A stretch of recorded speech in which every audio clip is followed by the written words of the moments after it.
Call of Duty Black Ops 6 has been out for a month now as of the recording of this video, with the Warzone integration being live for just a couple of weeks now. All in all, this year's integration went incredibly smooth, with very few issues at all aside from audio issues, server issues, gameplay issues, loadout saving issues, balancing issue.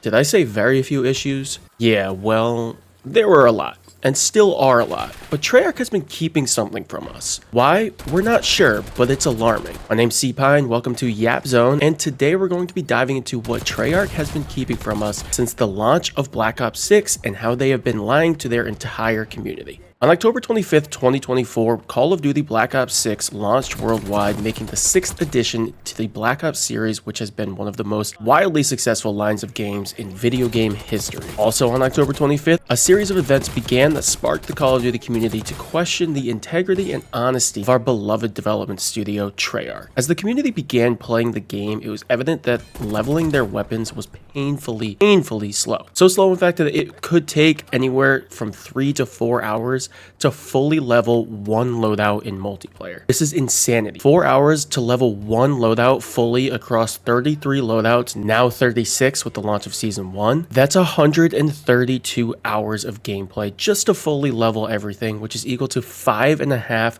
days of in-game time. Considering the average Call of Duty player only plays for just a couple of hours each day after work, it would take over a month playing the game just to level every loadout. And this doesn't even take into account the additional time it takes for camos and all of the challenges and whatnot. But this time investment isn't the problem. The problem is the time frame in which Treyarch decided to launch their main title and then integrate it with the franchise's ongoing title, Warzone. The Warzone integration happened just about 2 weeks after the launch of the game, leaving only 14 days to be able to level all your loadouts and to ensure that you have the best of the best weapons, attachments, and everything you need for the upcoming Season 1 meta, and again, only 2 weeks for the camos that you want too. Now for the hardcore players that take time off work or just have nothing better to do with their lives, this is fine, but for the casuals, it's not. But with the Warzone integration came our first lie of an ongoing series of subsequent lies that we're going to get into. You see, when the integration occurred, it brought over every single XP token you had available on the old game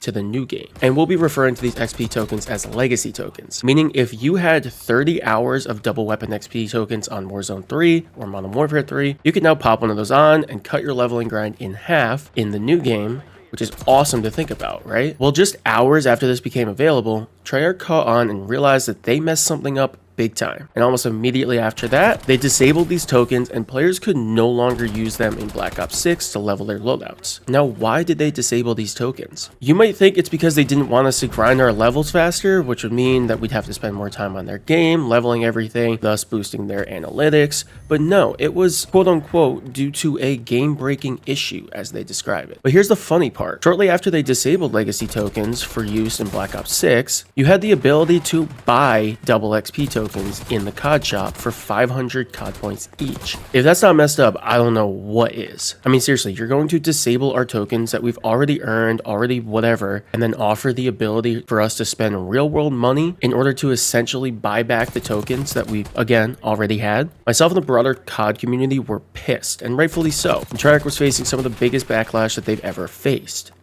The next day, they re-enabled the ability to use legacy tokens in both Warzone and Black Ops 6, citing, again, the game-breaking issue and that they're working on a workaround. So what was the issue? Why can't they just be upfront and say, hey, when you enable a legacy XP token, it creates a hole in our security code that shows your IP address to the FBI or something? Like, why do they just have to give us some BS PR excuse, white text on a black background? It makes no sense. This wouldn't be a problem except for the fact that you had the ability to purchase the tokens in the COD shop, which is unacceptable. It's insanely clear that there was no issue with the legacy tokens because there never has been an issue with these tokens since Modern Warfare 19 when this interface first started being used in COD. It's clear they were just trying to push for people to spend more money on their already overpriced game to boost their analytics and their bottom line. Now, another game-breaking issue that showed up just a few days later after the Warzone integration buffed stim shots to work how they did in Warzone 1, offering a huge 3-second movement speed boost along with instant health regen,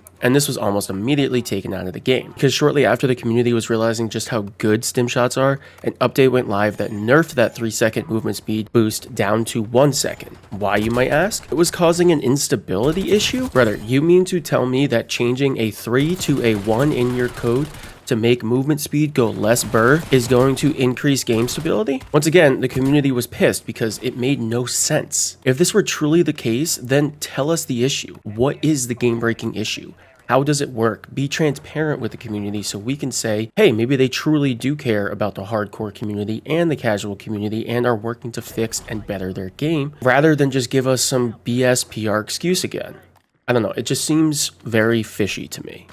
The lack of transparency over the past 4 years has been insane. It seems that once they start trying to be transparent about things, they almost immediately stop. Whenever something benefits the high-level community, they nerf it into the ground to bring everyone back onto an equal playing field. But isn't that what skill-based matchmaking is for? Isn't the point of SBMM to match high-level players with other high-level players and low-level players with other low-level players? Why are we taking out the mechanics that benefit the high-level players if they're just supposed to be matched with other high-level players? Why not leave in these mechanics for all to utilize, which allows the high-level players to make high-level plays, and it potentially allows lower-level players to become better because they have access to these mechanics? After all players matter. Let me know your thoughts on all of this though, and whether or not you think Treyarch has been just blatantly lying to their community in the comments below. There's a lot to talk about with this new Call of Duty, including anything from zombies to multiplayer to Warzone to ranked even. And we're going to be continuing to do so throughout its life and into the next one. So if you want to hear more and stay up to date on the BS that Treyarch has been trying to serve us, then consider subscribing to my channel and turn the notifications on so that you can be notified when I post a new YapZone episode. Thank you all, and I'll see you in the next one.